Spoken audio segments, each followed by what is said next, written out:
Hansraj, digital यार वो gate वाला है, गेट वाला चैप्टर तुम पढ़ सकते हो आसानी से, ऐसा कोई खतरनाक क्वेश्चन उसमें नहीं आता बाबा, नमस्ते, है ना। तो डिजिटल वाली खुद पढ़ सकते हैं, मैंने नोट्स डाल दिए हैं तो उनमें देख लें, डिजिटल वाला तो इतना खतरनाक नहीं है कोई, गेट वगैरह है, और मैं पढ़ा दूंगा, ठीक है ना, बाकी मैं पढ़ा दूंगा। हंसराज नमस्ते, आ जाएं। तो आज नई यूनिट शुरू कर रहे हैं, इलेक्ट्रिसिटी एंड मैग्नेटिज्म, और ये लगभग 1 महीने चलने वाली, ठीक है, तो इसका आनंद लें, इसमें भी अच्छा क्वेश्चन आ जाता है। तो इलेक्ट्रिसिटी और मैग्नेटिज्म की बात करें, है ना, उससे पहले हमें कोऑर्डिनेट सिस्टम जानना बहुत जरूरी है, क्योंकि यहाँ पे जो मेन पोर्शन आने वाला है ये कोऑर्डिनेट सिस्टम का ही आने वाला है, ठीक है ना। ये कोऑर्डिनेट सिस्टम में से ही अपन इसको अच्छे से समझ पाएंगे, क्योंकि ऐसे जो अपन ने पढ़ा है 12th में चार्ज, है ना, चार्ज को स्टैटिक करके पढ़ा है, चार्ज को भगा के पढ़ा है, गति करा के पढ़ा है, दोनों तरह से अपन ने पढ़ लिया। तो ध्यान होगा, चार्ज को स्टैटिक करके इलेक्ट्रिक फील्ड की बात की थी, चार्ज को मूव करा के, है ना, मैग्नेटिक फील्ड की बात की थी, तो वो बातें करेंगे, लेकिन उससे पहले हम मैकेनिक्स भी कर देंगे, टेंशन ना लें, मैकेनिक्स भी चालू रखेंगे, दोनों को पैरेलल ही रखेंगे। लेकिन मैकेनिक्स की मैं लाइव नहीं दे पाऊंगा तुमको, है ना, क्योंकि ज़्यादा वीडियो हो जाती है लाइव में। मैकेनिक्स की रिकॉर्डेड वीडियो में तुमको डाल दूंगा, टेंशन ना लें मैकेनिक्स की, बिल्कुल भी मैकेनिक्स की मस्त रहें, ठीक है। तो आज जो हम बात करने वाले हैं इलेक्ट्रिसिटी में और मैग्नेटिज्म वाली यूनिट में, सबसे पहले बात करने वाले हैं कोऑर्डिनेट सिस्टम की, क्योंकि सबसे पहले यही आना है।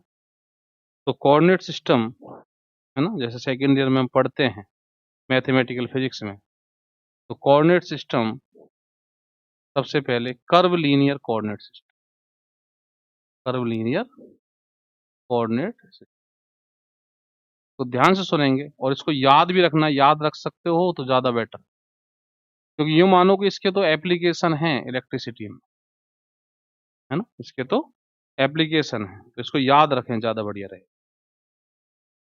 ठीक है। तो कर्व लीनियर कोऑर्डिनेट सिस्टम क्या है, ध्यान से सुने। यहाँ पे मैंने 3 कर्व बनाए हैं,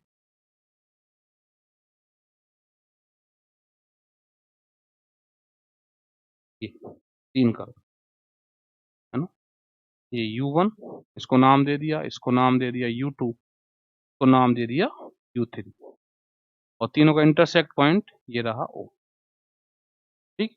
और यहाँ पे देखें, ये जो तीनों मैंने बनाए हैं ये कर्व हैं, ये स्ट्रेट लाइन नहीं है, पहली बात दिमाग में रखने, ये कर्व है, स्ट्रेट लाइन नहीं है, ठीक है।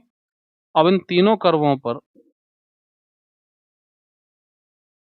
यहाँ पे मैं तरह, देखो इस तरह प्लेन बना देता हूँ, प्लेन तो नहीं कहें, सरफेस कह दो, ये मैंने 2 सरफेस ये बना दी, ठीक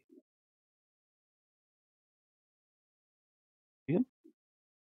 3 सरफेस मैंने यहाँ बनाए, एक तो सरफेस ये है जिसका नाम है ओ ए और बी और सी, है ना। दूसरा सरफेस बनाया है ओ सी डी और ई, और तीसरा सरफेस बनाया है ये वाला ओ ए ई, है ना। और थोड़ा सा इसको अच्छा कर दें वाला, हालांकि कोई फर्क नहीं पड़ता इससे, सारा यूं लेके और यूं मोड़ दो इसको, और अच्छा लगेगा। इसको नाम दे दो तो यहाँ पे एफ। तो एक तो ये सरफेस है, एक ये सरफेस है, ये सरफेस। तो यहाँ पे गौर करें, पहली बात तो ये जो बनाए हैं मैंने U1, यहाँ पे U2, यहाँ पे U3, ये लाइन नहीं है, ये कर्व है। दूसरी बात, मैंने यहाँ पे ये जो बनाए हैं ये वाले, है ना, O A B C, है ना, C D, थोड़ा सा आराम से पढ़ाऊंगा, E O O A F E, है ना। तो ये जो है ये सरफेसेस हैं, प्लेन नहीं है, है ना, प्लेन नहीं बोल रहे, इनको सरफेस बोलेंगे। क्यों? क्योंकि इनमें थोड़ा सा कर्व है, ये मुड़े हुए हैं, ये झुके हुए हैं, ये क्या है, झुके हुए, ठीक है ना। अब ये तीनों आपस में ये जो 3 सरफेस बनाए हैं मैंने, एक तो नीचे बनाया है, एक पीछे बनाया है, एक साइड में बनाया है। ये तो नीचे है, ये पीछे है और ये साइड में बनाया है। तो ये जो 3 हैं, तीनों जो सरफेसेस हैं, ये ज़रूरी नहीं है यहाँ पे ऑर्थोगोनल हो। ऑर्थोगोनल मतलब परपेंडिकुलर हो, ये ज़रूरी नहीं है। ठीक है ना? परपेंडिकुलर ज़रूरी नहीं है। ठीक है ना? तो यदि ये परपेंडिकुलर नहीं है, तो ये सिस्टम, ये जो सिस्टम बनाया है मैंने कोऑर्डिनेट सिस्टम, ये कहलाएगा कर्व लीनियर कोऑर्डिनेट सिस्टम, वक्र रेखीय निर्देश तंत्र, है ना? लेकिन यदि ये तीनों परपेंडिकुलर हैं, तीनों कैसे हैं? परपेंडिकुलर। यदि तीनों परपेंडिकुलर हैं, तब ये कहलाएगा orthogonal curve linear coordinate system, है ना? मुझे ज़्यादा इसकी डिटेल बात नहीं करनी, मुझे सीधा अपने पॉइंट पर आना है, पर थोड़ा-सा दिमाग में समरी तो बने। तो ये कर्व लीनियर कोऑर्डिनेट सिस्टम कहलाएगा ऑर्थोगोनल। कब? ऑर्थोगोनल वाले परपेंडिकुलर बोल सकते हैं।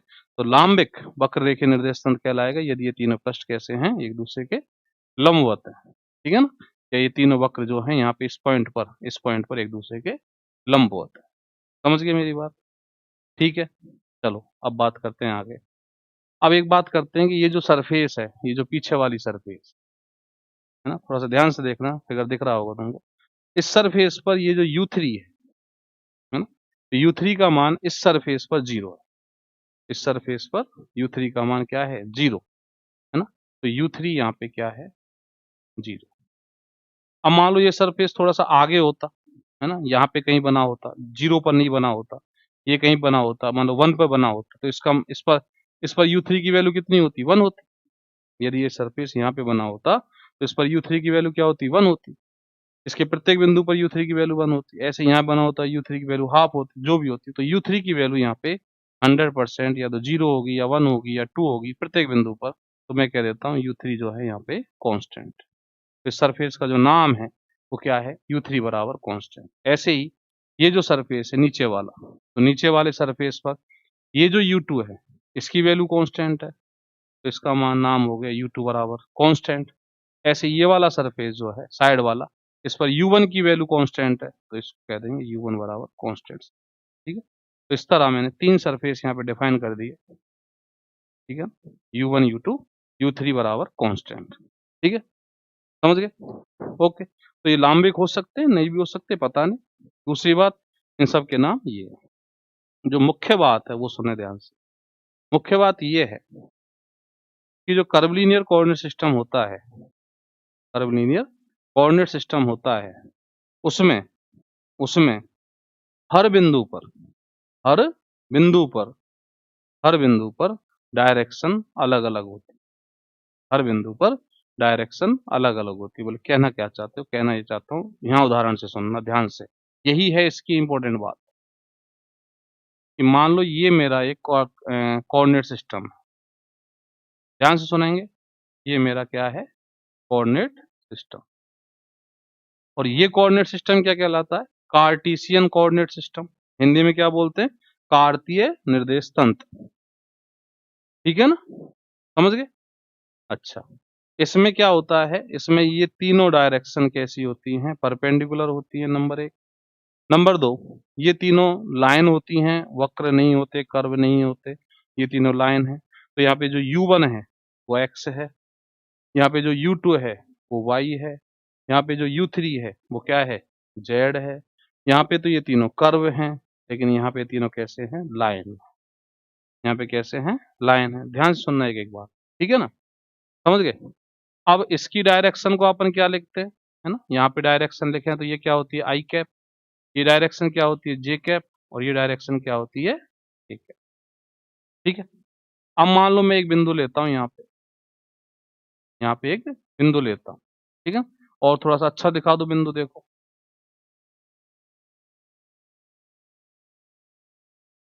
देखो, देखो ध्यान से, थोड़ा-सा सीखना है इसको, अच्छे से सीखना है तुमको, थोड़ा-सा क्या, जैसे मान लो ये वाला मैंने एक पॉइंट ले लिया। अब इस पॉइंट पर ये जो डायरेक्शन है, ये डायरेक्शन, ये आई कैप ही रहेगी, ये डायरेक्शन जे कैप ही रहेगी, है ना? और ये डायरेक्शन के कैप ही रहेगी। एक दूसरा बिंदु ले लें, कहीं पे भी ले लें, जैसे दूसरा बिंदु यहाँ लिया, तो ये आई कैप ही इधर रहेगी, ये जे कैप ही इधर रहेगी और ये के कैप ही मतलब बिंदु कहीं भी ले लो, बिंदु कहीं भी ले लो कार्टेशियन कोऑर्डिनेट सिस्टम में, तो बिंदु कहीं भी लेते हैं, तो direction i cap same direction ही रहती है, जे कैप सेम डायरेक्शन ही रहती है, के कैप सेम डायरेक्शन। तो थोड़ा इन दोनों में डिफरेंस समझे पहले तो मैंने बता दिया कि U1 U2 U3 यहाँ पे कर्व है, वहाँ पे लाइन है, यहाँ पे परपेंडिकुलर हो भी सकते नहीं, वहाँ परपेंडिकुलर ही है। तीसरा यहाँ पे जो सरफेसेज हैं, यहाँ पे जो सरफेसेज हैं वहाँ पे वो प्लेन है, वहाँ पे कैसे हैं, प्लेन है। चौथी बात और जो इम्पोर्टेंट बात है ना, इम्पोर्टेंट बात है वो क्या है कि वहाँ पे किसी भी बिंदु पर तुम डायरेक्शन बनाओगे, बिल्कुल ध्यान से सुन लें इस बात को, ये इंपॉर्टेंट बात है, बिल्कुल ध्यान से सुन लें कि यहाँ पे जब भी तुम डायरेक्शन शो करोगे तो किसी बिंदु पर शो कर लो, आई कैप जे कैप के कैप सेम ही रहेंगी, ठीक है। लेकिन यहाँ पे जब तुम शो करोगे, यहाँ पे जब तुम शो करोगे तो अलग अलग बिंदु पर डायरेक्शन अलग अलग होगी, ठीक है। कैसे होगी देखो, यहाँ पे जब तुम शो करोगे तो ये डायरेक्शन बनाने के लिए तुमको क्या बनाना पड़ेगी, स्पर्श रेखा टेंजेंट बनाना पड़ेगा। तो यहाँ पे टेंजेंट जो बना है ना, तो ये डायरेक्शन हो जाएगी E1 कैप, जिसको मैंने आई कैप लिखा है, ठीक है। ये डायरेक्शन यहाँ पे हो जाएगी E2 कैप, इस बिंदु पर बात कर रहा हूं मैं, E2 कैप, और ये डायरेक्शन क्या हो जाएगी, E3, ठीक है। ये तो इस बिंदु पर। अब मान लो एक बिंदु यहाँ होता, तो देखो यहाँ पे, तो ये डायरेक्शन होती E1 कैप, ये डायरेक्शन होती यहाँ पे E2 कैप, और ये डायरेक्शन होती है यहाँ पे, तो देखो डायरेक्शन चेंज हो गई, इधर थी इधर हो गई, इधर थी ये थोड़ी स्टेडी हो गई, इधर थी थोड़ी सी ऊपर हो गई, टेंजेंट बनाना था, ठीक है। तो यहाँ पे जो मोस्ट इंपोर्टेंट बात है, बहुत इंपॉर्टेंट बात है ना, बच्चा गौर नहीं करता, बच्चा गौर नहीं करता कि यहाँ पे जो डायरेक्शन है वो पॉइंट टू पॉइंट वेरी होती है, पॉइंट टू पॉइंट वेरी होती है, जबकि कार्टेशियन कोऑर्डिनेट सिस्टम में कभी भी डायरेक्शन वेरी नहीं होती, ठीक है। अब मैं आता हूँ और अगली बात पर, तो अब मैं एक बात कहता हूँ तुमसे कि यहाँ पे जो कर्वलिनियर कोऑर्डिनेट सिस्टम है ये, है ना, ये इसका बाप है, मतलब ये इसका बच्चा, बच्चा कैसे, ये इसी से आया है, ये इसी से आया है। कंडीशन क्या हो गई, यहाँ पे ये लाइन हो गई, ये तीनों क्या हो गई, U1 U2 3, तो XYZ लाइन हो गई, और दूसरा ये जो सरफेसेज है ये प्लेन हो गए, और तीसरा वहां पे जो डायरेक्शन है वो पॉइंट टू पॉइंट चेंज ही नहीं होंगी, तुम कहीं भी ले लो अपने आप ही वो डायरेक्शन सेम ही रहेगी, आई कैप वाली जो थी पहले वही आई कैप अब वही रहेगी, मतलब डायरेक्शन चेंज नहीं होगी, ये एरो जिधर था इधर ही ये एरो रहेगा। लेकिन यहाँ पे क्या हो रहा है, E1 कैप का एरो इस पॉइंट पर तो इधर है, लेकिन E1 कैप का एरो इस पॉइंट पर इधर है, ठीक है पिंटू, समझे। तो ये बात है यहाँ पे कर्वलिनियर कोऑर्डिनेट सिस्टम। अब यहाँ पे नेक्स्ट बात करते हैं, जैसे यहाँ पे तुम कोऑर्डिनेट क्या बताते हो, किसी भी पॉइंट के कोऑर्डिनेट XYZ बताते हो, तो यहाँ पे क्या कोऑर्डिनेट बताओगे, U1 U2 U3, क्या कोऑर्डिनेट बताओगे, U1 U2 U3, ठीक। नेक्स्ट बात क्या होगी, नेक्स्ट जो बात होगी, यहाँ पे तीन सरफेस, तीन प्लेन है, यहाँ पे तीन सरफेस है, तो जितने भी कोऑर्डिनेट सिस्टम लोगे 3 डायमेंशन में, जितने भी कोऑर्डिनेट सिस्टम 3 डायमेंशन में बनाए जाएंगे वो सारे कैसे बनाएंगे, तीन सरफेसों से बनाए ही जाएंगे। समझ गए मेरी बात, क्लियर है, पक्की, ओके। तो सबसे पहले अब दूसरी बात करता हूँ और नेक्स्ट बात करता हूँ कि ये जो कर्वलिनियर कोऑर्डिनेट सिस्टम होता है इसमें जो मेन बात है वो तो ये है ही है, ये जो कर्वलिनियर कोऑर्डिनेट सिस्टम होता है इसके तीन बच्चे हैं, एक तरह से ये सोच लो तीन बच्चे हैं। नंबर एक कार्टेशियन कोऑर्डिनेट सिस्टम, कार्तीय निर्देशांक पद्धति, दूसरा स्फेरिकल कोऑर्डिनेट सिस्टम, कोलीय निर्देशांक पद्धति, और तीसरा सिलेंड्रिकल कोऑर्डिनेट सिस्टम, बेलनीय निर्देशांक पद्धति, है ना। तीन अपन को पढ़ने, और अपन को तीन अच्छे से आने चाहिए। यदि हम इलेक्ट्रोडायनेमिक्स पढ़ेंगे तब हमें बहुत दिक्कतें आएंगी, डेंसिटी फेंसिटी की बात करेंगे, चार्ज डेंसिटी की, चार्ज निकालना, ड्रग डेल्टा, फ्रग डेल्टा, बहुत सारी बातें करेंगे वहाँ पे, तो हमें ये सारी दिक्कतें आने वाली हैं, है ना। इसलिए हमको ये पहले समझ जाना चाहिए कि कोऑर्डिनेट सिस्टम क्या होता है, ठीक है ना। तो दोबारा रिपीट कर रहा हूँ कि यहाँ पे मैंने तीन कर्व बनाए हैं, है ना, यहाँ पे फिर मैंने तीन सरफेसेस बना दिए, प्लेन नहीं है, फिर मैं कह रहा हूँ ये ऑर्थोगोनल हो भी सकते हैं और नहीं भी हो सकते, पता नहीं। नेक्स्ट बात जो कर रहा हूँ, इनके प्लेनों के जो नाम है, सरफेसेस के जो नाम है, वो जो जो कोऑर्डिनेट वहाँ पे कांस्टेंट है उसके आधार पर होता है। तो इस सरफेस पर U3 कांस्टेंट है तो इसका नाम U3 बराबर कांस्टेंट हो गया, इस सरफेस पर U2 कांस्टेंट, इसका नाम U2 बराबर कांस्टेंट हो गया, इसका नाम U1 बराबर कांस्टेंट हो गया, ठीक है। इसका सिमिलर भाई, मतलब इसका जो बच्चा है वो ये है, यहाँ पे U1 U2 U3 की जगह पे XYZ है, ठीक है ना। यहाँ पे तीन सरफेस है, वहाँ पे तीन प्लेन है वो तीनों परपेंडिकुलर हैं, बच्चा ही है इसका, है ना। मोस्ट बात कि वहाँ पे जो सॉरी मोस्ट बात नहीं कहेंगे, वहाँ पे जो कोऑर्डिनेट है वो एक्स वाई जेड है, यहाँ पे जो किसी पॉइंट के कोऑर्डिनेट है वो क्या है, u1 u2 u3। मोस्ट बात कि वहाँ पे direction point to point very नहीं करती, यहाँ पे direction point to point very करेगी। ठीक है, अब इसमें लेता हूँ मैं सिस्टम से बिल्कुल तरीके से चलते हैं। तो सबसे पहले अपन लेंगे spherical coordinate system. Spherical coordinate system, तो बिल्कुल एक एक बात को, मेरी बातों को बिल्कुल ध्यान से सुनना है तुमको, क्योंकि इसके बिना तुम कुछ नहीं कर पाओगे, तुम्हें दिक्कत आएंगी। ठीक है, तो spherical coordinate system, next point, spherical coordinate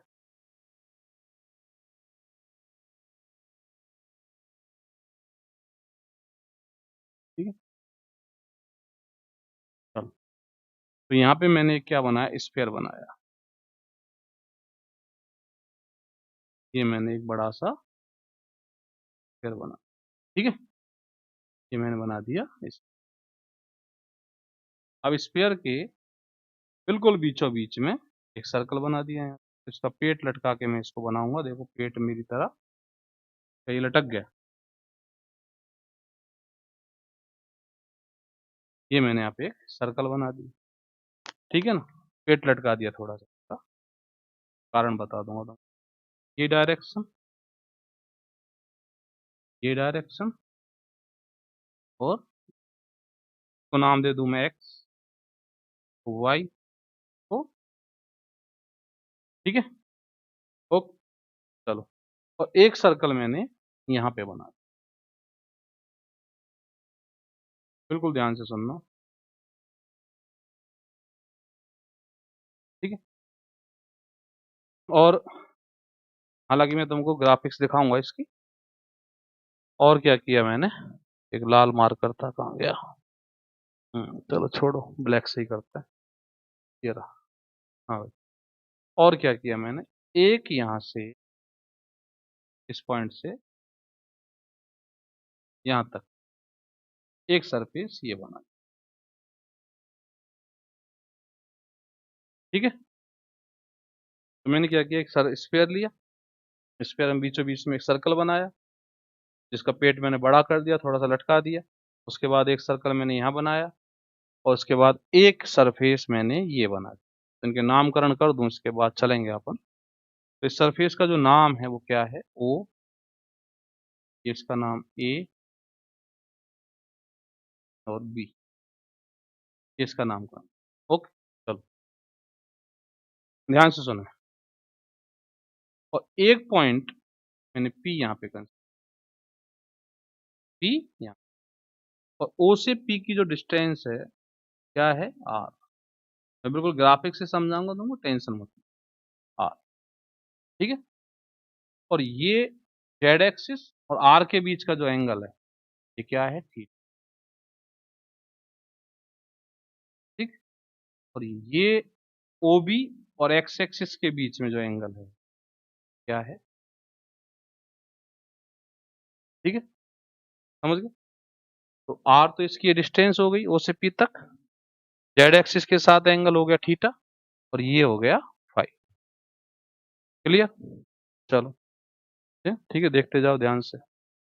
अब मैं क्या करता हूँ, ध्यान सुनना। अब मैं नामकरण कर रहा हूँ सरफेसेज के, तो ध्यान से,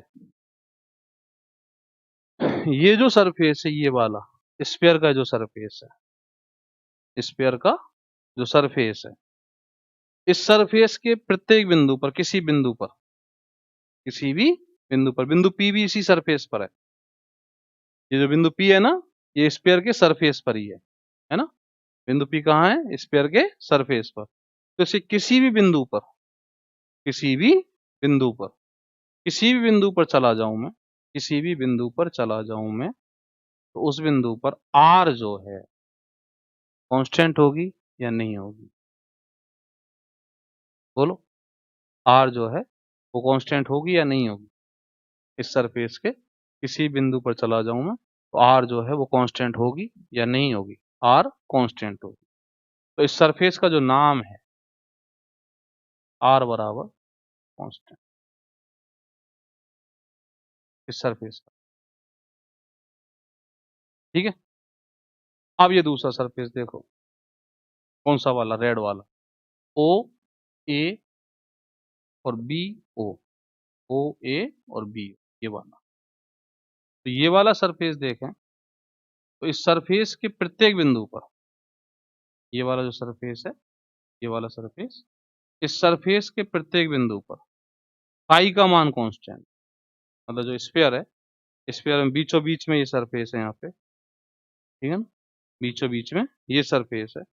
अब ये सरफेस एक्स के साथ है ना, एक्स एक्सिस मान लो ये है, ठीक है ना, और ये सरफेस है यहाँ पे, ये सरफेस बना हुआ है, तो ये देखो हाथ से, है ना, ये एक्स एक्सिस है ये वाली, और ये सरफेस बना हुआ है, ये वाला सरफेस बना हुआ, तो इसके प्रत्येक बिंदु पर ये वाला एंगल, ये वाला एंगल कैसा होगा, कांस्टेंट, ठीक है ना, तो ये वाला एंगल कांस्टेंट होगा।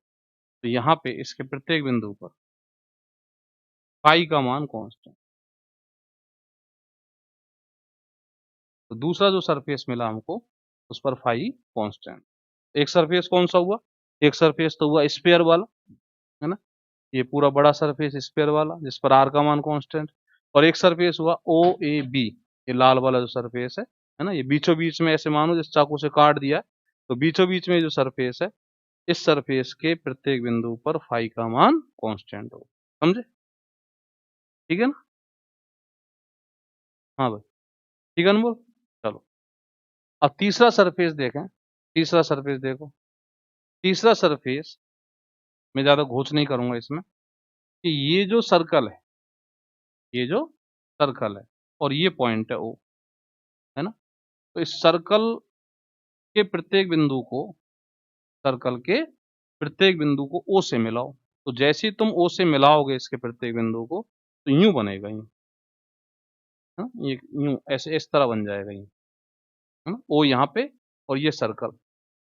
तो ये सरफेस जो आएगी ये वाली, ये जो सरफेस आएगी, ठीक है ना, यहाँ, ठीक है ना, यहाँ पे जो सरफेस आएगी, मतलब सर्कल तो ऊपर है ये नीला वाला, सर्कल तो ये रहा, और पॉइंट ओ कहाँ पे है, यहाँ पे, तो ये सरफेस आएगी टेढ़ी सी, यहाँ सरफेस आएगी, यहाँ टेढ़ी सरफेस आएगी, मतलब एक शंकु सा बन जाएगा यहाँ पे, एक शंकु सा बन जाएगा, है ना। तो सर्कल और नीचे एक शंकु लटका दो, तो शंकु का जो पृष्ठ है, शंकु का जो पृष्ठ है,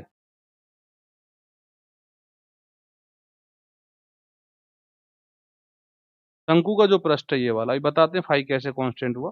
शंकु का जो पृष्ठ है ये वाला, है ना, यहाँ जो शंकु बनेगा, है ना, यहाँ पे जो शंकु बनना है, उस पृष्ठ के प्रत्येक बिंदु पर थीटा का मान कैसा रहेगा, कांस्टेंट। देखो ये शंकु बना, और बीच में एक जेड एक्सिस ले लो, बीच में एक जेड एक्सिस ले लो, तो शंकु का जो पृष्ठ है वो जेड एक्सिस से हमेशा थीटा कोण बनाएगा, है ना, उसका प्रत्येक बिंदु, है ना, हाँ बिल्कुल ठीक है, कोण की तरह काम करेगा। तो प्रत्येक बिंदु थीटा, प्रत्येक बिंदु पर थीटा कैसा रहेगा, कांस्टेंट रहेगा। फाई इस पर कांस्टेंट कैसे हुआ, दोबारा सुन लो, ओ ए बी, ये जो सरफेस है ये वाला, है ना, ये कहाँ पे है ना, तो ये स्फीयर है, स्फीयर में तुमने, ये तुम्हारी एक्स एक्सिस है, मान लो ये वाली एक्स एक्सिस है, तो एक्स एक्सिस से ये सरफेस यहाँ बना हुआ है, ठीक है ना, ये सरफेस कहाँ बना हुआ है, यहाँ, एक्स एक्सिस से इस सरफेस का कोई बिंदु ले लो, है ना, उससे कोण नाप लो किसी बिंदु से, ये तो फाई कांस्टेंट ही मिलना, बोलो, ठीक है ना। तो समझ गए, तो तीसरा जो सरफेस मिला वो शंकु मिला, और शंकु के प्रत्येक बिंदु पर, शंकु के प्रत्येक बिंदु पर थीटा का मान कांस्टेंट। तो यहाँ पे बनाऊंगा नहीं शंकु को, थीटा का मान, ठीक है। तो मेरे को तीन सरफेस यहाँ पे मिल गए, तीन सरफेस मेरे को यहाँ पे मिल गए, एक तो आर बराबर कांस्टेंट, एक फाई बराबर कांस्टेंट, और एक थीटा बराबर कांस्टेंट। तो ये जो आर थीटा फाई है, आर थीटा फाई, क्रम याद रखें, है ना, ऑर्डर यही याद रखें, आर फाई थीटा ना करें, आर थीटा फाई। तो ये जो आर थीटा फाई है, ये किसका काम कर रहे हैं, U1 का, U2 का, आर थीटा फाई किसका काम कर रहे हैं, U1 का, U2 का और U3, ठीक है। तो इस पॉइंट के जो कोऑर्डिनेट है, इस पॉइंट के जो कोऑर्डिनेट है वो क्या हो जाएंगे, आर थीटा फाई। पॉइंट के कोऑर्डिनेट हो जाएंगे आर थीटा फाई। ठीक है, बिल्कुल ध्यान से सुने, छोटी छोटी बातें हैं। इस पॉइंट के कोऑर्डिनेट यहाँ पे मैं नहीं लिखूंगा अभी, इस पॉइंट के कोऑर्डिनेट हो जाएंगे आर थीटा फाई। क्लियर है ये बात? ओके, चलो। तो यहाँ पे हमको पता चल गया कि सरफेस कौन कौन से हैं और इस पॉइंट के कोऑर्डिनेट क्या क्या है। क्लियर? चलो, अब तीसरी बात करते हैं, नेक्स्ट बात करते हैं। नेक्स्ट बात ये, इस पर डायरेक्शन बतानी है, इस पर डायरेक्शन। तो आर की डायरेक्शन है ना, मतलब u1 की डायरेक्शन, तो इस पॉइंट पर u1 की डायरेक्शन तो आर की डायरेक्शन हुई, तो आर की जो डायरेक्शन है वो हो गई आर कैप। E1 कैप होती थी अपनी, u1 की डायरेक्शन क्या होती थी E1 कैप, u2 की डायरेक्शन क्या होती थी E2 कैप, u3 की डायरेक्शन क्या होती थी E3 कैप। ठीक है, तो u1 मतलब आर की डायरेक्शन, तो आर डायरेक्शन में इस पॉइंट पर जाएं तो आर कैप हो गया, है ना। अब थीटा की डायरेक्शन में जाएं तो थीटा की डायरेक्शन में अपन मतलब u2 मतलब E2, है ना। तो थीटा की डायरेक्शन में जाए तो थीटा तो देखो यूं जा रहा है, यूं तो जा रहा है ना। तो इस पॉइंट पर जब मैं यूं जाऊंगा, टेंजेंट बनाओ यहाँ पे, इस पॉइंट पर जब मैं यूं जाऊंगा तो ये डायरेक्शन आएगी थीटा, इस पॉइंट पर। ठीक है, तीसरी E2 कैप हो गई, ये थीटा कैप हो गई, ये आर कैप हो गई। अब तीसरी है U3 मतलब फाई, E3 कैप मतलब मुझे फाई की डायरेक्शन में जाना, तो फाई तो मेरा यूं घूम रहा है ना, तो फाई की डायरेक्शन, यहाँ पे टेंजेंट बनाओ दो पॉइंट पी पर, फाई की डायरेक्शन। ठीक है, तीसरी डायरेक्शन होगी फाई की, समझ गए। अब देखो तुम यहाँ पे पॉइंट को लेके जाओ कहीं पे भी, तो पॉइंट को मैं यदि यहाँ शिफ्ट करता हूँ, है ना, या पॉइंट को मैं यहाँ शिफ्ट करता हूँ, कहीं भी शिफ्ट करता हूँ, तो जैसे ही मैं पॉइंट को शिफ्ट करूंगा तो आर कैप या थीटा कैप या फाई कैप या तीनों या दोनों चेंज हो जाएंगे, है ना, ये डायरेक्शन चेंज हो जाएंगे। तो यही मैंने कहा था कि मोस्ट इंपॉर्टेंट बात है ना, थोड़ा सा गौर कर लें कि यहाँ पे कर्व लीनियर कोऑर्डिनेट सिस्टम में, है ना, ये कर्व लीनियर हो गया, तो कर्व लीनियर कोऑर्डिनेट सिस्टम में जो डायरेक्शन है वो पॉइंट टू पॉइंट वेरी करती है। तो r cap point to point vary करेगा, theta cap point to point vary करेगा, और फाई कैप भी पॉइंट टू पॉइंट वेरी करेगा। ठीक है, तो तीन सरफेस तुमको दिख गए होंगे आसानी से, और मैं तुमको ग्राफिक्स से दिखा देता हूँ। तो ग्राफिक्स देखो क्या कहती है, ठीक है ना, देखो एक बार, देखो।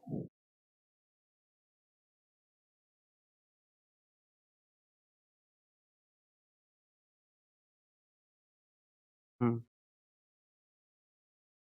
ये देखो,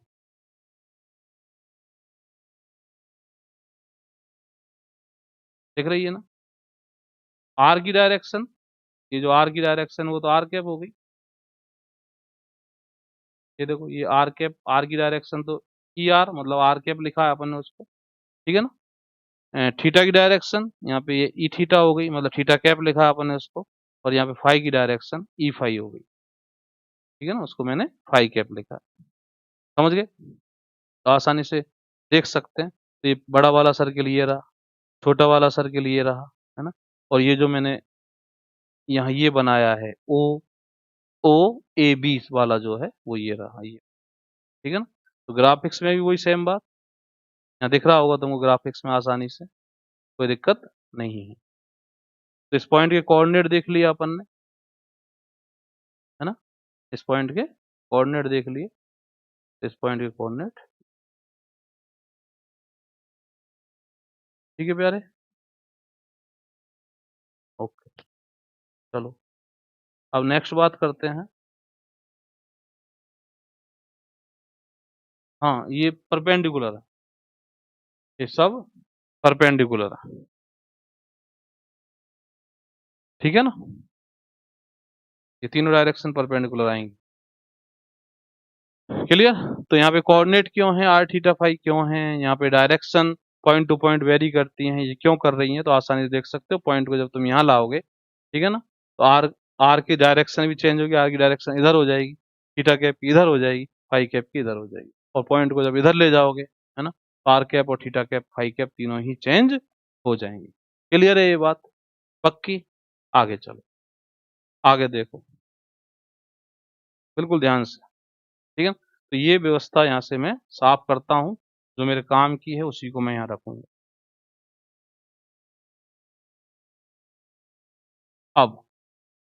अब हमें जो मोस्ट काम चाहिए, जो हमारा इलेक्ट्रिसिटी और मैग्नेटिज्म और इलेक्ट्रोडायनेमिक्स में काम की चिड़िया है ना, उसको थोड़ा सा ध्यान से सुन लो। एक तो डायरेक्शन को तुमने ध्यान सुना होगा, कोऑर्डिनेट को ध्यान सुना होगा, सरफेस को ध्यान से सुना होगा, है ना। अब जो मैं बात करने वाला हूँ उसको ध्यान से। अब मुझे चाहिए अब मुझे चाहिए नंबर 1 लेंथ। क्या चाहिए? Length in particular direction. Number 2 area in at particular surface, और वॉल्यूम इन दिस स्फीयर, है ना। 3 काम चाहिए। नंबर 1 मुझे लेंथ चाहिए कि आर की डायरेक्शन में क्या लेंथ होगी, थीटा की डायरेक्शन में क्या लेंथ होगी, ठीक है ना, और फाई की डायरेक्शन में क्या लेंथ होगी। ध्यान से देखो, मैं यहाँ से पी से और ये जो सर्कल है ना, ये जो सर्कल है ना, ये जो बड़ा सर्कल है, इस पी से इस सर्कल पर एक लंब डालता हूँ। यहाँ गलती होती है सबसे बड़ी। जैसे ही मैं लंब डालता हूँ तो बच्चा क्या करता है, इस लंब को इसकी परिधि पर ही ले आता है। कि परिधि पर नहीं आएगा लंब। यहाँ पी से यदि तुम लंब डालोगे तो इसकी परिधि पर, ठीक है ना, इसकी परिधि पर नहीं आएगा, इसके अंदर जाएगा। क्यों?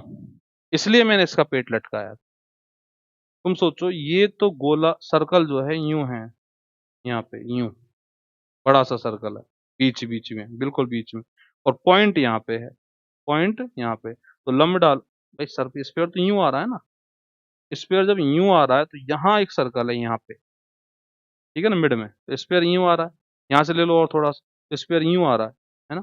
तो यहाँ लंब डालोगे तो यहाँ पर्दी पर थोड़ी जा रहा है, देखो कहाँ जा रहा है, पर्दी पर नहीं जा रहा ना, देखो पर्दी पर नहीं जा रहा, ये नहीं जा रहा, तो यहाँ बीच में कहीं आएगा, यहाँ पे आएगा। तो बच्चा क्या करता है, जब लंब डालता है तो वो यहाँ डाल देता है, जबकि ये तो भाई सब स्फीयर स्फीयर की सरफेस पर है, ये लाइन, तो ये जो कर्व है ये स्फीयर की सरफेस पर है ना। अब ये तो अंदर है, और पी जो है वो भी स्फीयर की सरफेस पर है, लेकिन ये तो बाहर निकला पड़ा है, ये तो सरफेस तो यहाँ यूं निकला पड़ा है, गोला यूं, ये पॉइंट यही है तो लंब तो यहीं डलेगा। तो ये गलती होती है सबसे बड़ी, ठीक है ना। तो ये मैंने एक लंब डाल दिया, ओके, इस पॉइंट को मैंने नाम दे दिया ए। अब जब लंब डाल दिया तो इस आर के कंपोनेंट तोड़ लो। आर का कंपोनेंट थीटा वाली डायरेक्शन में, मतलब ये वाली डायरेक्शन, तो थीटा वाली डायरेक्शन में जो कंपोनेंट आता है वो क्या आएगा, आर कोस थीटा।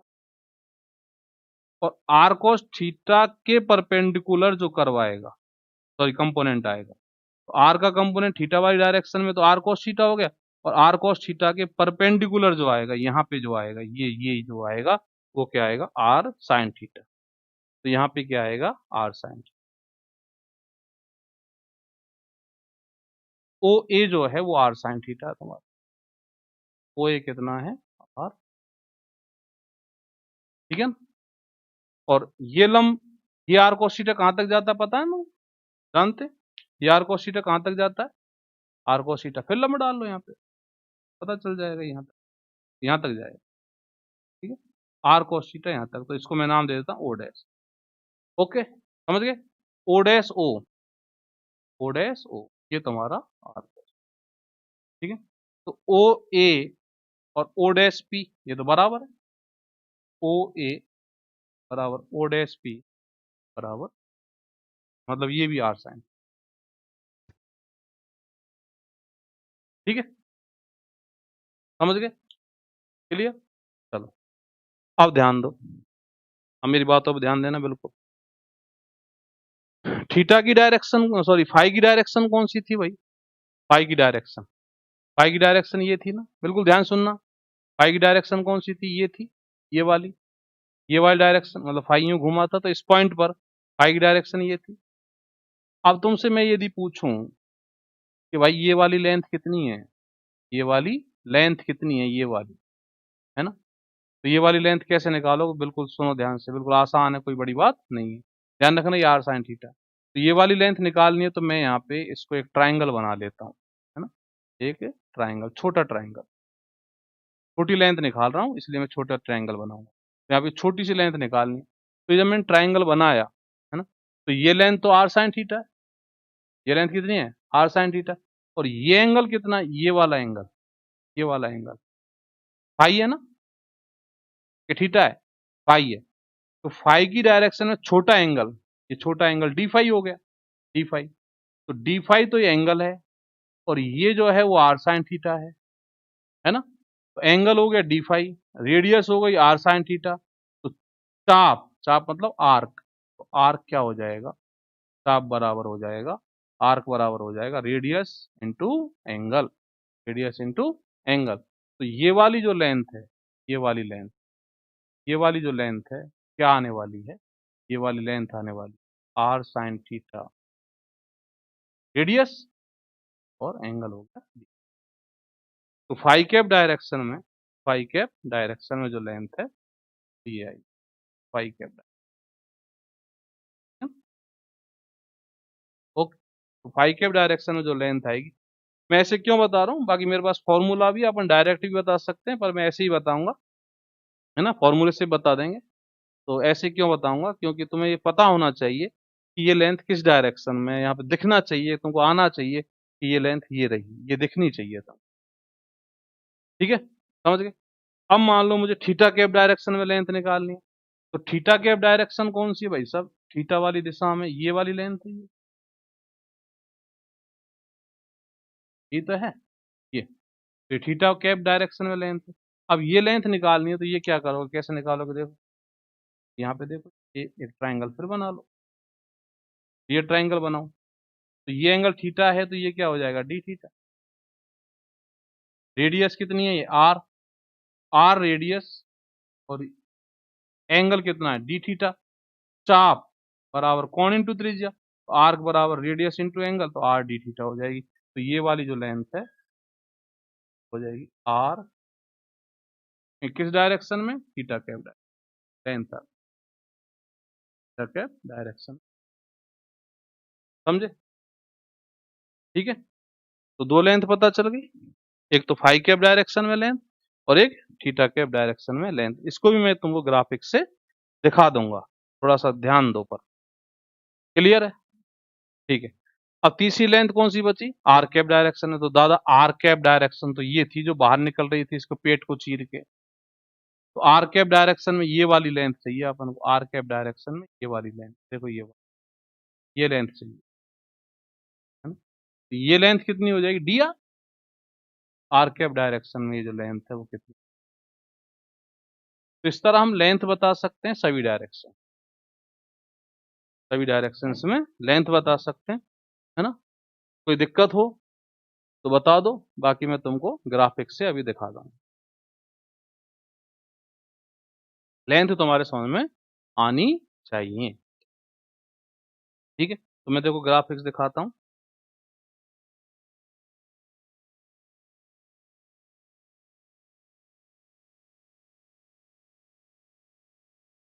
हाँ भाई देखो,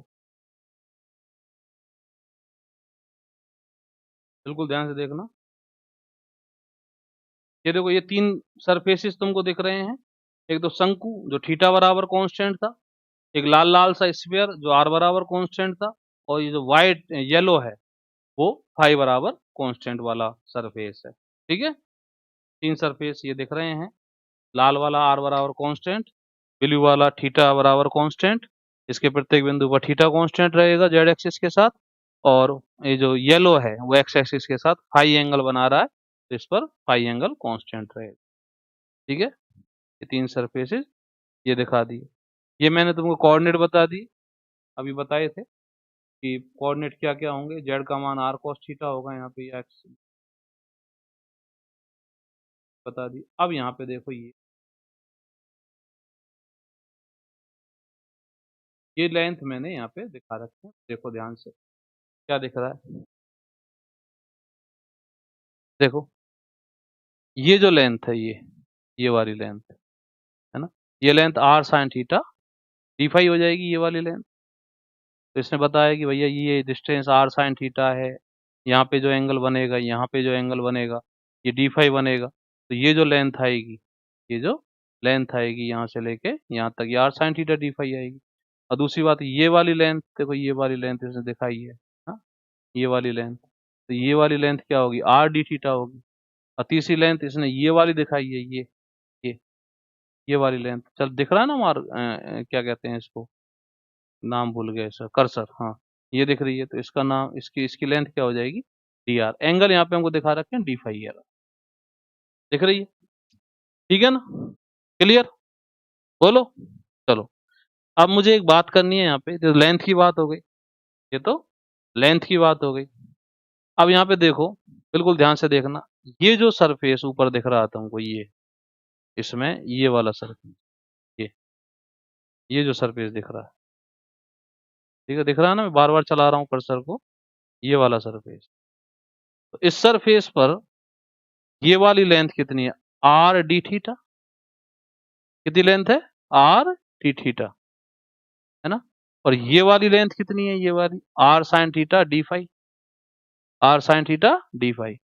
तो ये वाला जो सरफेस है छोटा सा, तो इसका एरिया क्या हो जाएगा, r d theta into r sine theta d phi, r d theta into r sine theta d phi, ये एरिया हो जाएगा, हाँ या ना। तो r sine theta into r d theta, ये एरिया हो जाएगा, किस सरफेस पर है ये, आर बराबर कांस्टेंट सरफेस, आर बराबर कांस्टेंट सरफेस पर जो एरिया आएगा, है ना, एरिया जो आएगा, मैं लिख भी रहा हूँ बोर्ड पर, तो तुमको नहीं दिखेगा, बाद में दिखाऊंगा मैं, तो बोर्ड, ये जो एरिया आएगा r sine theta into r d theta, ठीक है ना। अब दूसरा एरिया देखो, ये वाला एरिया देखो, देखो ये एरिया, ये वाला, ठीक है, तो ये वाली लेंथ कितनी होगी, r sine theta d phi, r sine theta d phi, ये वाली लेंथ, बोलो, r sine theta d phi.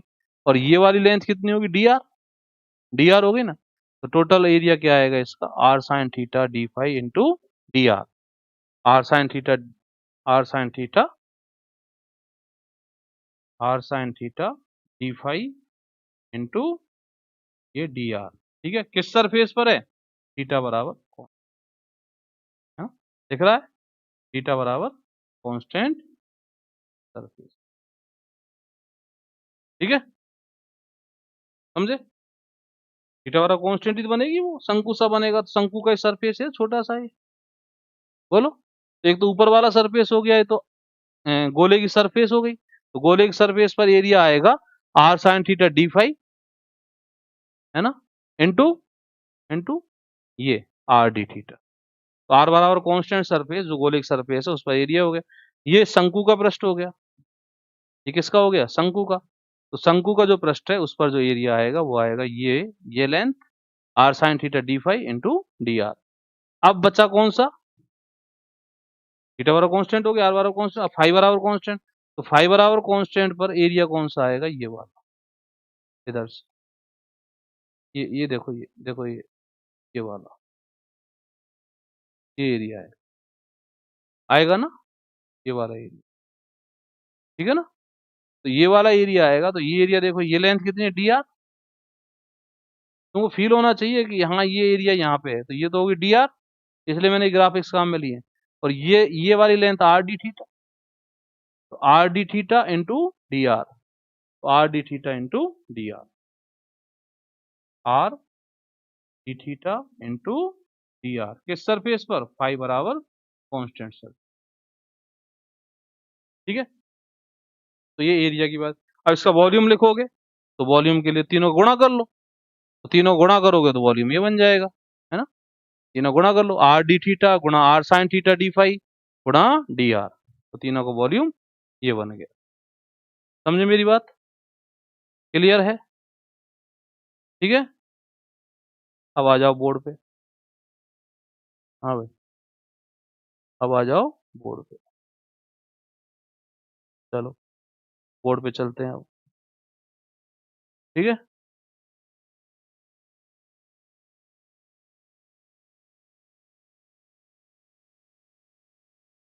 कौन सरफेस पर आर कैप कांस्टेंट किया, नहीं, कौन सरफेस पर, तो थीटा कैप कांस्टेंट होगा ना भाई, कौन बना लो, और उसके बीच में एक लाइन बना लो। तो लाइन से सरफेस का प्रत्येक बिंदु थीटा सेम थीटा बनाएगा ना। एक कोण खड़ा कर लो, कोण के बीच में एक क्या कहते हैं, झाड़ू की तीली खड़ी कर दो, तो जेड एक्सिस हो जाएगी, और जेड एक्सिस उसके साथ कोण के प्रत्येक बिंदु के साथ थीटा सेम बनाएगी ना। लेकिन आर देखोगे तो आर तो हर कोण हर बिंदु का नीचे से उसका जो शीर्ष है उससे उसकी दूरी, हर बिंदु की दूरी अलग अलग मिलेगी तुमको। तो आर कांस्टेंट थोड़ी होगा कोण, ठीक है ना। तो तुम्हें ये एरिया देखना चाहिए। तो मैंने एरिया मैंने साइड में लिख दिया है कि आर बराबर कांस्टेंट पर, क्योंकि यहाँ समझाना बड़ा मुश्किल हो जाता है, ठीक है ना। हालांकि मैं कोशिश करूँ तो थोड़ा समझा सकता हूँ। तो ये देखो मैंने ये ऐसे बना दिया इसको, ठीक है ना। ये वाला एरिया तुमको दिख जाएगा। ये वाला जो एरिया है जो आर बराबर कांस्टेंट पर है ना, वो तो आएगा क्योंकि ये तो r sine theta d phi हो गई, और ये क्या होगी आर डी थीटा, तो वो तो दिख रही है तुम्हें। बाकी जो 3 डायमेंशन में वो दिक्कत देगी, तो इसलिए मैंने तुमको डायग्राम दिखा दिया।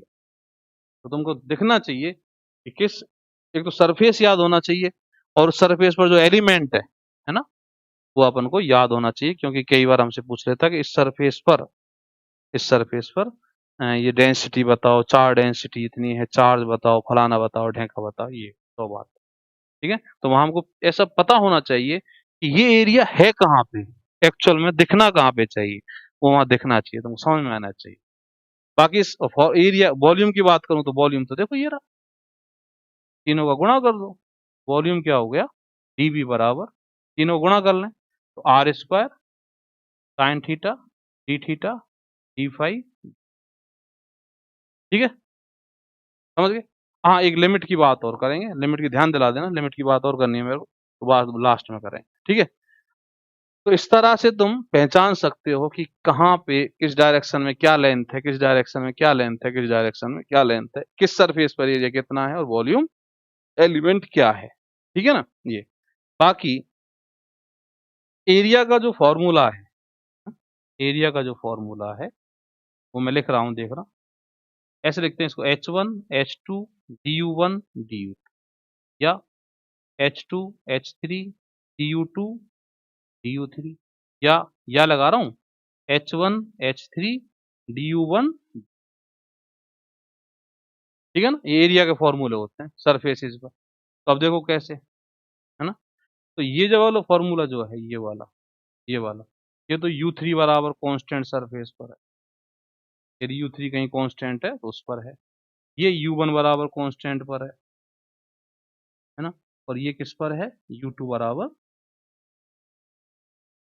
ठीक है। तो U3 बराबर कांस्टेंट सरफेस पर तो ये 1 2 आएंगे, U1 बराबर कांस्टेंट सरफेस पर 2 3 आएंगे, U2 बराबर कांस्टेंट पर 1 और 3 आएंगे, ठीक है। देखो मैच कराओ, अभी कराते हैं। U3 मतलब फाइव बराबर कांस्टेंट, तो फाइव बराबर कांस्टेंट पर यहाँ पे क्या आएगा R आएगा, U1 तो R था ना, है ना। देखो लिखूं, U1 कितना था तुम्हारा R, U2 कितना है थीटा, U3 कितना है फाइव, है ना। सर ये H1 H2 ये याद रखो, H1 का मान 1, H2 का मान R, H3 का मान R साइन थीटा, इनको बेस वेक्टर बोलते हैं, बेस वेक्टर, ठीक है ना। H1 का मान 1, H2 याद रखो, फिक्स है ये, तो इसमें कोई दिमाग ही नहीं लगाना तुमको। H1 का मान 1, H2 का मान R, H3 का मान R साइन थीटा, रखो, देखो वैल्यू रखो। U3 बराबर कांस्टेंट, U3 बराबर कांस्टेंट मतलब फाइव कांस्टेंट, फाइव बराबर कांस्टेंट पर H1 का मान 1, H2 का मान R, है ना। तो ये तो R हो गया, है ना। यहाँ पे क्या आएगा R, यहाँ आएगा theta, R1 R R theta, R D theta, R D theta, है ना। दूसरा देखो U1 बराबर कांस्टेंट, तो U1 बराबर कांस्टेंट, U1 कौन है R, तो R बराबर कांस्टेंट मतलब इसकी बात कर रहे हैं, R बराबर कांस्टेंट की, तो R बराबर कांस्टेंट पर क्या हो जाएगा, H2 का मान R, H3 का मान R साइन थीटा, तो R square sine theta D five, तो R square sine theta D five, R square तो ये बन गया साइन थीटा डी फाइव, ठीक है। इस तरह से अपन एरिया अपन याद कर सकते हैं, तो मैथमेटिकली याद कर सकते हैं, कोई दिक्कत नहीं है। लेकिन तुम्हें पता ही नहीं है कि एरिया कहाँ पे है, तुम कैसे बताओगे? उसने पूछा कि भाई यहाँ इस जगह पर बताओ, इस जगह पर चार्ज बताओ, डेंसिटी दे दी, इस जगह पर बताओ। तो इस जगह पर तो जब बताओ जब इस जगह का एरिया पता हो। वो ये थोड़ी कहेगा तुम कि आर बराबर कांस्टेंट पर एरिया बताओ या डेंसिटी बताओ। तो तुम्हें पता होना चाहिए कि आर बराबर कांस्टेंट है कहाँ पे, उस पर एरिया क्या है ना? थीटा बराबर कांस्टेंट है कहाँ पे, उस पर एरिया क्या है? फाई बराबर कांस्टेंट है कहाँ पे, उस पर एरिया क्या है? तुमको दिखना चाहिए वहां पे, इसलिए मैंने तुमको ग्राफिक्स दिखाई है इस। समझ गया? क्लियर है? तो ये बातें एकदम क्लियर होनी चाहिए कि अपन वॉल्यूम कैसे लिखते हैं, यहाँ पे एरिया कैसे लिखते हैं, लेंथ कैसे लिखते हैं। और सबसे बड़ी बात जो मैंने बार बार बोल रहा हूँ कि direction point to point very करेंगे। ये सीधी सीधी बात करूँ कि डायरेक्शंस का भी यहाँ अवकलन समाकलन, यदि मुझे समाकलन करने की जरूरत पड़ी तो मैं डायरेक्शन भी, मतलब आर कैप, थीटा कैप और फाई कैप का भी अवकलन और समाकलन करूंगा, यदि मुझे जरूरत पड़ी। ठीक है ना? कहीं कोई राशि आती है, जैसे मान लो पोटेंशियल पता है, और पोटेंशियल पता और तुमसे कह दिया इलेक्ट्रिक फील्ड निकालो। इलेक्ट्रिक फील्ड पोटेंशियल पता है, इलेक्ट्रिक फील्ड निकालो, तो पोटेंशियल को अपन को अवकलन करना पड़ता है, तब जाके इलेक्ट्रिक फील्ड आता है। तो अब उस पोटेंशियल में, सॉरी उल्टा बोल दिया, इलेक्ट्रिक फील्ड पता, पोटेंशियल निकालना है। तो इलेक्ट्रिक फील्ड पता, पोटेंशियल निकालना, तो इलेक्ट्रिक फील्ड को हमें इंटीग्रेट करना पड़ेगा। अब इंटीग्रेट पढ़े, लेकिन इलेक्ट्रिक फील्ड में आ रही है डायरेक्शन, तो मुझे डायरेक्शन इंटीग्रेट करना पड़ेगा। और वो डायरेक्शन किसकी है? स्फेरिकल कोऑर्डिनेट सिस्टम की है। तो मुझे फिर इंटीग्रेट करना पड़ेगा। लेकिन यदि कार्टेशियन की हुई, कार्टेशियन की हुई, तो फिर मुझे डायरेक्शन को इंटीग्रेट नहीं करना है, क्योंकि कार्टेशियन में डायरेक्शन कांस्टेंट होती हैं। यहाँ पे direction point to point very कर, पॉइंट टू पॉइंट वेरी करने का मतलब कि कोऑर्डिनेट्स के साथ डायरेक्शन वेरी कर, u1 u2 u3 के साथ point to point very. Point to point मतलब कोऑर्डिनेट ही तो वेरी हो गया। तो कोऑर्डिनेट वेरी करने का मतलब पॉइंट टू पॉइंट वेरी करना। पॉइंट टू पॉइंट वेरी होती है डायरेक्शन, इसका मतलब कोऑर्डिनेट के साथ ही डायरेक्शन वेरी होती है। तो किसी कोऑर्डिनेट के साथ ये तुम्हें इंटीग्रेशन करना पड़ा, तो डायरेक्शन को तुम कांस्टेंट नहीं बोलोगे वहां पे, यदि वो स्फेरिकल कोऑर्डिनेट सिस्टम है तो। ठीक है ना? यदि कार्टेशियन है तो तुम आराम से डायरेक्शन को कांस्टेंट बोलो, तो कोई दिक्कत नहीं होती। क्लियर है? तो ये बात मोस्ट है, भयंकर है। एरिया आना चाहिए तुमको, वॉल्यूम आना चाहिए तुमको, और लेंथ आनी चाहिए तुमको। तो एरिया का सूत्र तुम याद रखना चाहो तो याद रख लो, कोई आसान सा है, कोई बड़ी बात नहीं है। और H1 H2 H3 तुमको बिल्कुल पक्के वाले याद होने चाहिए, 1r और r साइन, 1r और r sine theta spherical coordinate system. ठीक है? वॉल्यूम का सूत्र क्या होता है? वॉल्यूम का भी होता है ऐसे, H1 H2 H3 du1 du2 du3, H1 H2 H3 du1 du2। Clear है एकदम? ठीक है ना? अब नेक्स्ट, नेक्स्ट बात करें तो नेक्स्ट है अपना सिलेंड्रिकल कोऑर्डिनेट सिस्टम। तो सिलेंड्रिकल कोऑर्डिनेट सिस्टम में देखो,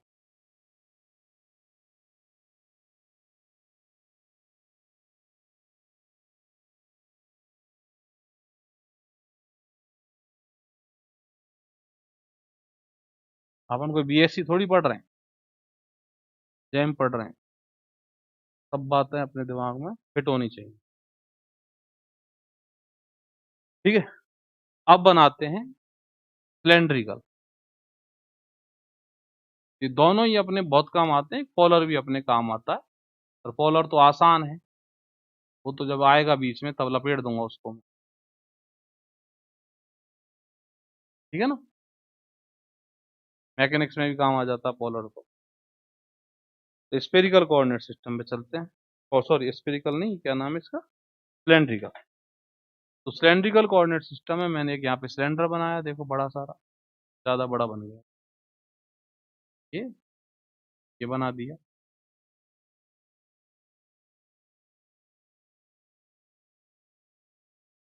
अब यहाँ पे भी मुझको वही तीन सरफेसेज लेने हैं,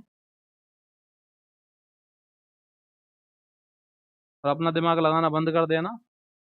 कहीं ऐसा कह दो सर जी मैं तो ये सरफेस लूंगा, पूरी फिजिक्स चेंज कर देगा भाई। फिजिक्स नहीं, फिजिक्स के रिजल्ट। ठीक है? तो यहाँ पे बीचों बीच में एक सरफेस बनाता हूँ मैं यहाँ पे। यहाँ से शुरू होगा, ये ग्राफिक्स नहीं है मेरे पास, यही समझना है तुमको, ये वाला। ऐसे मानो सिलेंडर को बीच में से उड़ा दिया, ऐसे उड़ा दिया यहाँ,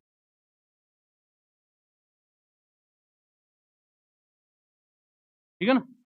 और उसका आधा हिस्सा मैंने तुमको दिखा दिया, दिख गया। इसका नाम रख दें, ओ ए बी, ठीक है। अब इस सिलेंडर की जो रेडियस है, सिलेंडर की रेडियस, तो रेडियस तो ये हो गई, चाहे नीचे दिखा लो चाहे ऊपर दिखा लो, ऊपर दिखा लो, ये रेडियस होती है रो, क्या लिखते हैं इसको, रो, ठीक है, रो रेडियस।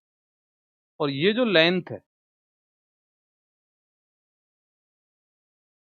ओ यार एक बात रह गई पिछले, मैं कहा था ना लिमिट का ध्यान दिला दें, मोहित ने कहा क्लियर है, मैं भाग गया आगे।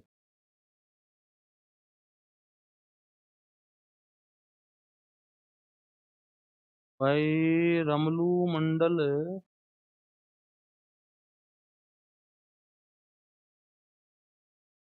इलेक्ट्रॉनिक्स तो सारी कंटिन्यूस पढ़ाई है, सॉलिड में ग्राफिक्स थी तो मुझे वो तैयार करनी पड़ती थी एक दिन, नेक्स्ट डे पढ़ाता था, है ना, इसलिए सॉलिड में गैप रहा, बाकी ये तो रेगुलर चलेगी, ठीक है रमलू, टेंशन ना लें, जितनी तुम्हें फिक्र है ना उससे ज्यादा मुझे तुम्हारी फिक्र है, मस्त रहो पढ़ते रहो,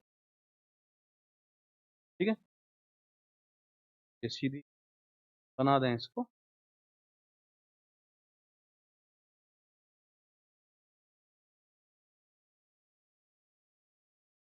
यहाँ धोखाधड़ी वाला कोई काम नहीं है, ये एंगल यहाँ, ये फाइव। एक बात कह रहा था मैं, पिछले टॉपिक में लिमिट्स रह गई, एक बार मैं पिछले टॉपिक की लिमिट्स की बात करता हूँ। पॉइंट बी और इस सेंटर पेयर का, एक बार मैं ग्राफिक्स दिखाता हूँ, लिमिट देखो, लिमिट देखना जरूरी है, चलो बाद में कर लेंगे, पहले इसको देखो, ठीक है, चलो इसको खत्म करते हैं। ये जो लेंथ है ना जेड, सेंटर कितना ही बड़ा हो सकता है, पता नहीं, अपन को नहीं पता कितना बड़ा है ना, तो जितना बड़ा उतना ही लेंथ रख लेना, या पॉइंट के हिसाब से लेंथ, पॉइंट में यहाँ लेने वाला हूँ इसलिए ये लेंथ, ठीक है। तो यहाँ पे तीन सरफेसेस है, पहला सरफेस देखो, पहला सरफेस ये महाराज, अब इसके प्रत्येक बिंदु पर की जो रेडियस है वो कांस्टेंट है, रो बराबर कांस्टेंट, ये जो सिलेंडर का कर्व लीनियर सरफेस, सिलेंडर के तीन सरफेस होते हैं ना, एक तो ये सर्कल, एक ये सर्कल और ये कर्व लीनियर, है ना, ये वाला सर्कल, तो इसके प्रत्येक बिंदु पर तो रेडियस सेम रहेगी ना, तो इसका नाम हो गया रो बराबर कांस्टेंट, ठीक है। अब वही वाली बात, ओ ए बी सी जो है, ये वाला ओ ए बी सी जो ब्लू वाला दिख रहा है, ये तो बीचों बीच में, मतलब बीच में मतलब अंदर काटा है, सिलेंडर के अंदर काटा है, तो इसके प्रत्येक बिंदु पर, के प्रत्येक बिंदु पर फाई क्या हो जाएगा, कांस्टेंट, कहीं भी नाप लें, तो एक्स और इसके प्रत्येक बिंदु के बीच में एंगल, है ना, के बीच में एक प्लेन काटें और एक्स अक्ष के साथ एंगल देखें, थोड़ा सा इमेजिन करो, ये जो एंगल आएगा ये प्रत्येक बिंदु पर, मतलब कहीं भी लाइन बना लें, लाइन ऐसे बनाएं और एक्स एक्सिस बना लें, बना देता हूँ, लाइन यहाँ बना दी, एक्सिस एंगल फाई तो मिलेगा अपन को, एक्स ये लाइन बना दी, एक्स एक्सिस एंगल फाई, हर बिंदु पर तुमको एंगल क्या मिलना है, फाई मिलना है। ये कौन सा सरफेस हो गया, फाई बराबर कांस्टेंट सरफेस, का नाम है फाई बराबर, ठीक है, ओके।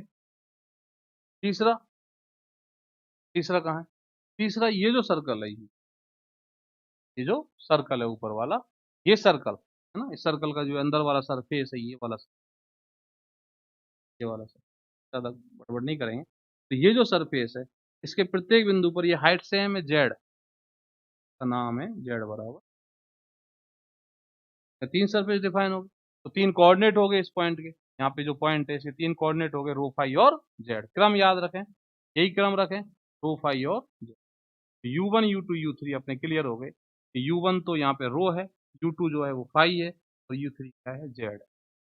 यही ऑर्डर याद रखें, गड़बड़ ना कर दें। रो फाई जेड, वहां आर थीटा फाई था, यहाँ पे क्या है, रो फाई। ठीक है। हाँ भाई, तो U1 का मान रो, U2 का मान फाई, U3 का मान जेड। क्लियर।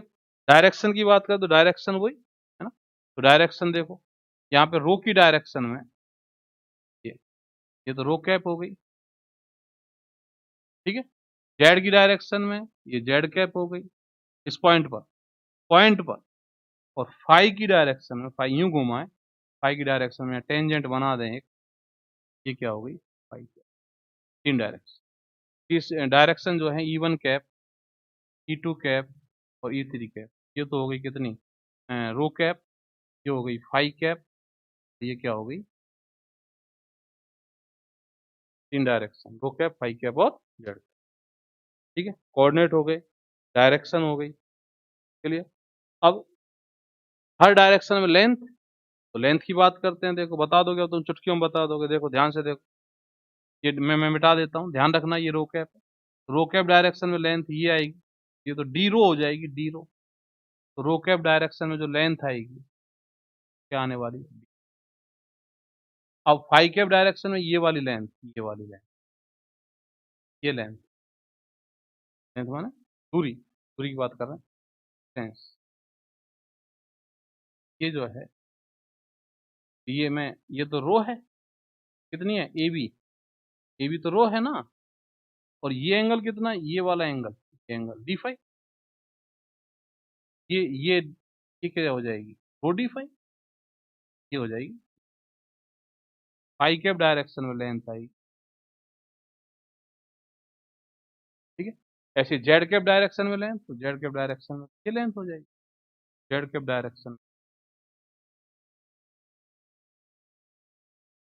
क्लियर, समझ गए। ठीक है, तो ये लेंथ हो गई। एरिया की बात करें, एरिया, अच्छा एक बार लिमिट की बात करें, खत्म करेंगे, भूल जाएंगे फिर। ये सिलेंडर कितना चौड़ा हो सकता है,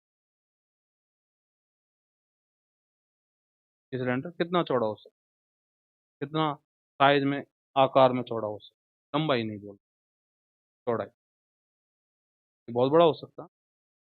किस आधार पर, पॉइंट पी कहाँ है स्पेस, ये जो पॉइंट है ना, ये वाला पॉइंट, जिसके कोऑर्डिनेट तुम बता रहे हो, तो ये पॉइंट तो इन्फिनिटी पर भी हो सकता है। तो सिलेंडर भी तुमको इन्फिनिटी तक ही बनाना है। सिलेंडर भी कहाँ तक बनाना है, इन्फिनिटी तक, उस पॉइंट से गुजरते हुए। ठीक है ना। जैसे ये पॉइंट से गुजरते, मतलब पॉइंट इन्फिनिटी पर है कहीं स्पेस में, सिलेंडर भी तुमको कहाँ तक बनाना है, इन्फिनिटी तक। सिलेंडर जब इन्फिनिटी तक बनाओगे, तो रो का मान तो जीरो से इन्फिनिटी तक हो जाएगा। तो रो की लिमिट आती है जीरो से इन, याद रखनी है तो, रो की लिमिट जीरो से इन। ठीक है ना। ओके, तो कितना बड़ा हो सकता है, पता नहीं। ऐसी जेड कितना लंबा सिलेंडर, जीरो से इन्फिनिटी, जीरो से, हालांकि हमारे पास तो लिमिट होती है, पर इनके बीच में तुम कुछ भी रख सकते हो, इनके बीच में तुम कुछ भी रख सकते हो। ठीक है ना। अब फाई की देखें, तो फाई, ये वाला पॉइंट, इस पर कितना घूम सकता है ना, घूम सकता है, ये देखो। ठीक है ना। तो फाई कहाँ से कहाँ तक हो जाएगा, ये तो जेड की लिमिट हो गई। फाई की लिमिट हो जाएगी जीरो से, फाई तो जीरो से टू पाई हो जाएगा, जेड जीरो से इन्फिनिटी। ठीक है ना।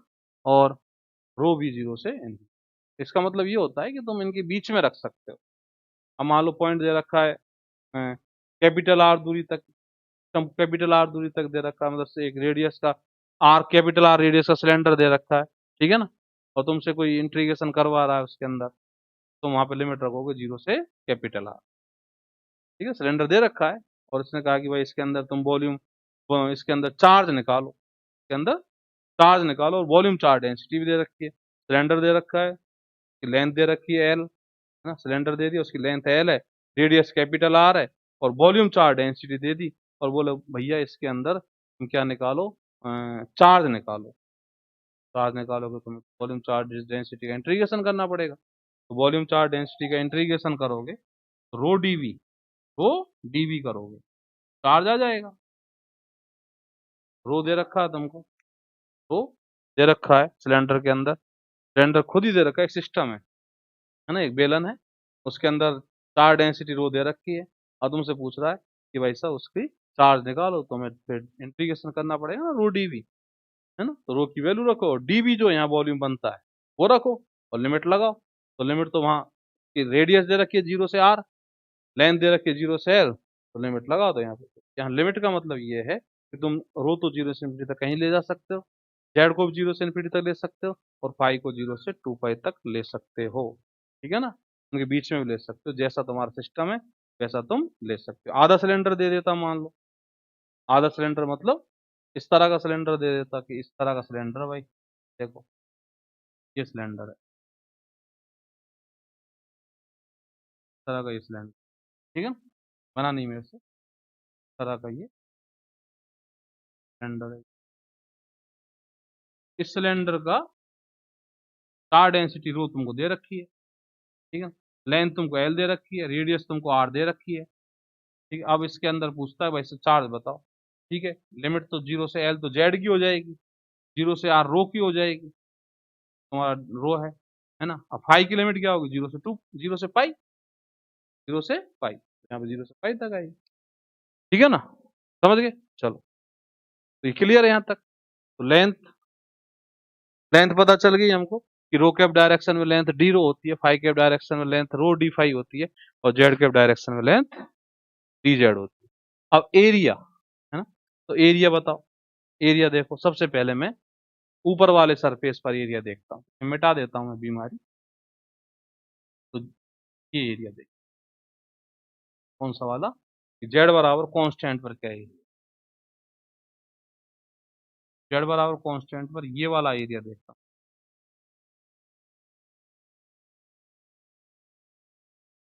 तो देखो ये लेंथ कितनी है, रो डी फाई, अभी निकालिए तो रो डी फाई, और ये कितनी है, डी रो, डी रो, तो rho D phi into D रो, तो जेड बराबर कांस्टेंट पर जो एरिया आएगा वो डी फाई टू, ये कब आया, जेड बराबर कांस्टेंट जो सरफेस एरिया की बात कर, बोलो, ठीक, जेड बराबर कांस्टेंट पर ऊपर वाले सर्कल पर ये जो एरिया बना, ये वाला एरिया, ये एरिया बना वो डी फाई डी रो, तो डी रो तो ये लेंथ हो गई, और वो डी फाई ये हो, ठीक है। अब ये वाला एरिया देख, यहाँ पे थोड़ा सा गौर करें, बस इसकी ग्राफिक्स नहीं है ना, ये लेंथ रो डी फाई, वापिस वाली लेंथ रो डी फाई, और ये लेंथ डी जेड, ये लेंथ कितनी है, D Z, rho D phi D Z, rho D phi D Z, रो फाई, और सरफेस कौन सा है, इसका सरफेस कौन सा है, ये तो है सिलेंडर वाला कर्वलीनियर, इसका नाम क्या, रो बराबर कांस्टेंट, रो बराबर कांस्टेंट, रो बराबर जो कांस्टेंट सरफेस है पर जो एरिया है वो रो डी फाई डी, देखना दोबारा, ये तो डी जेड हो जाएगी, और ये लेंथ रो डी फाई, और सरफेस कौन सा, ये सिलेंडर वाला, और ये इसका नाम क्या है, रो बराबर कांस्टेंट, तो रो बराबर कांस्टेंट सरफेस पर लेंथ हो जाएगी रो डी फाई डी, ठीक है। अब तीसरा बच्चा ये,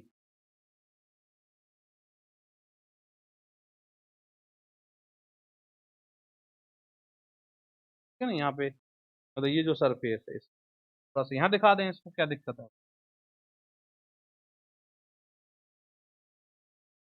ये जो ब्लू वाला सरफेस, तो ब्लू वाले सरफेस पर ये लेंथ तो डी रो है, ये लेंथ तो डी रो हो गई, बोलो, और ये क्या होगी, D Z, zero into D,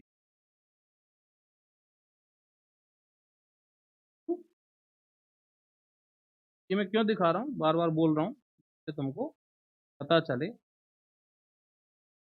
ये एरिया यहाँ पे है, इस जगह पे वॉल्यूम, यहाँ पे जो एलिमेंट बनेगा तीनों गुणा कर लो, तो लेंथ का गुणा कर लें तो वॉल्यूम क्या होगा, वॉल्यूम हो जाएगा ई फाई एक लेंथ, जेड एक लेंथ, तो रो ई फाई, सॉरी रो जीरो फाई ये वॉल्यूम हो गया, तीनों लेंथ का गुणा कर लो तो क्लियर है, ठीक है ना। अब फॉर्मूले से देखना चाहो, फॉर्मूला भी देख सकते हो। फॉर्मूला तो वही है, H1 H2 du1 du2 H2, तो वो फॉर्मूला बताया था, H1 H2 du1 du2 H2 H3 du2 du3 H1 H3 du1 du, तो एरिया का फॉर्मूला है। तो यहाँ पे H1 H2 H3 क्या रखोगे, है ना, तुम चेक करना एक बार, ये जो फॉर्मूला है एरिया का, H1 H2 1, है ना, H2 बताया था ना एरिया का, उसमें H1 H2 क्या रखना है, H1 का मान 1, H2 का मान रो, H3 1 रो 1, 1 रो 1, ठीक है। और वॉल्यूम का क्या फॉर्मूला बताया था, H1 H2 H3 du1 du2 du3, ठीक है।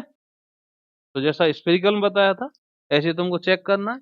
तो फाइव बराबर कांस्टेंट मतलब U3 बराबर कांस्टेंट, रो फाइव जेड, U2 बराबर कांस्टेंट रो फाइव जेड, फाइव तो U2 है ना, तो फाइव बराबर कांस्टेंट सरफेस मतलब U2 बराबर कांस्टेंट। अब U2 बराबर कांस्टेंट मतलब H1 H3 वाला आएगा, तो H1 H3, तो H1 का मान 1, H3 का मान 1, चेक करा रहा हूँ तुमको। DU DU1 DU3, तो DU1 का मान 0 और DU3 क्या हो गया DZ, तो ये आएगा D, ठीक है, आसानी से देख सकते, क्लियर है, सब बात है, ठीक है। तो ये दो कोऑर्डिनेट सिस्टम थे, एक तो स्फेरिकल और एक सिलेंड्रिकल। कार्टेशियन अपन जानते हैं, पर इन दोनों में जो मुख्य अंतर था वो यही था, कार्टेशियन में जो डायरेक्शन वो पॉइंट टू पॉइंट वेरी नहीं करती, मतलब कोऑर्डिनेट्स वेरी नहीं करती, लेकिन यहाँ स्फेरिकल और cylindrical coordinate system direction very करती है, मतलब वेरी करती, ठीक है। कल 5 बजे, सॉरी 5:10 पे आ जाएं, क्लास चालू कर देंगे या नहीं करेंगे, ठीक है। कल से मैं ये स्टार्ट कर दूंगा। सबसे पहले अपन ट्वेल्थ की बेसिक्स की बात करेंगे, उस दिन ट्वेल्थ की बेसिक को पढ़ाएंगे, के बाद सीधे अपन पर, ठीक है, कल मिलते हैं, नमस्ते।